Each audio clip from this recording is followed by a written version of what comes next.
Yo, guys, my name is Nick Day. Um, I just put out a song called Everything Temporary, and I wanted to do kind of a drum breakdown, my thought process of writing for the very end of Everything Temporary.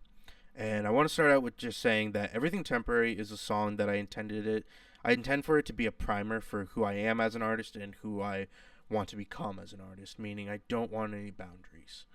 Um, and the way this song starts out is very different from the way it ends.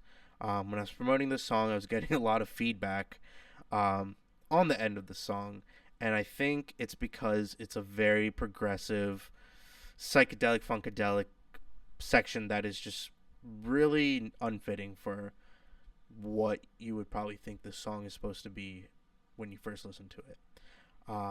So, starting out, song is in 4/4 until it reaches this climax section and it hits a 6/4 time signature change.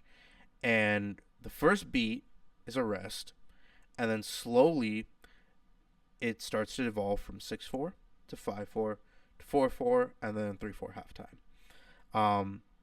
And I think that makes a lot of people uncomfortable um, already with an uncomfortable section from the house song where it starts or the trance breakdown where it comes from. Yeah, so let's take a quick listen and you can hear the transition of time signatures. 4/4.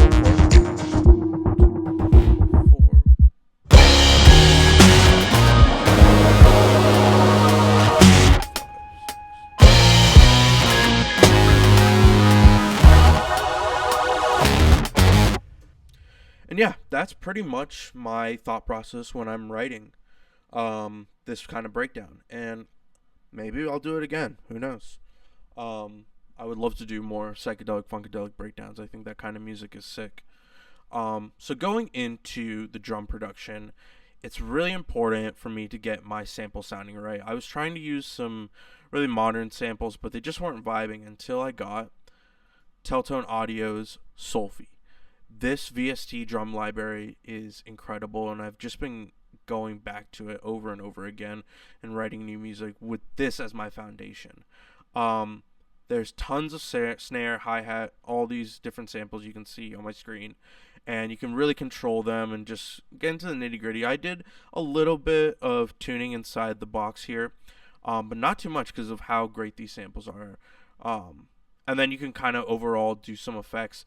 For me, the distress and the saturation within are doing a heavy load of coloring, and then I do a little bit of reverb because I think this reverb and just sounds really retro. And same with a lot of Telltone is really good at making retro sounding stuff. It sounds really authentic for VST.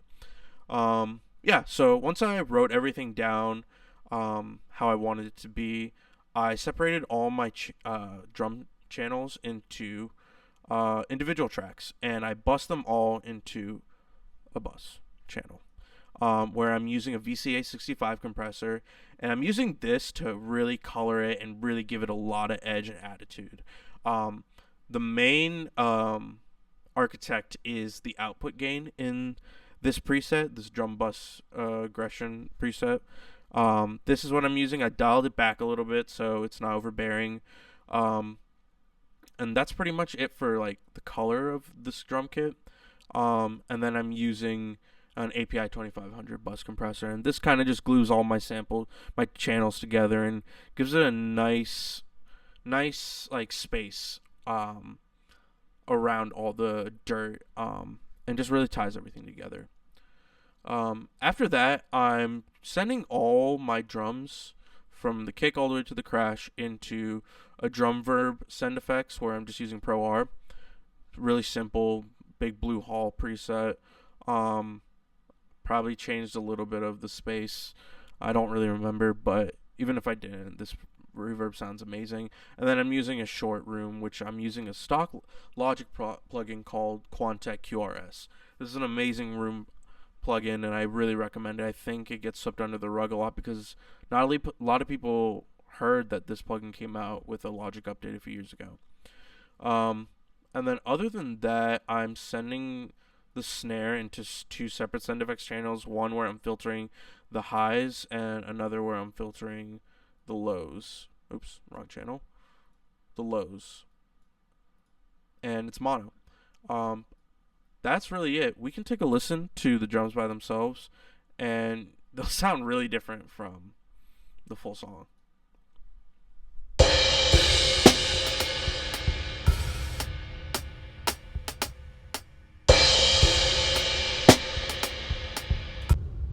And you can tell that it's really not that much, and it's honestly because there's not that much. It's such a simple kit.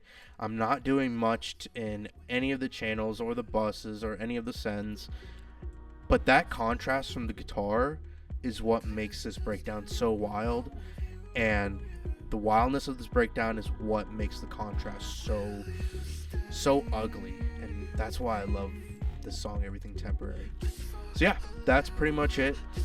Let me know if you guys want me to go into other parts of the song or even go into the different layers of this breakdown. There's a lot going on here. And don't forget to listen to Everything Temporary. Thanks, guys.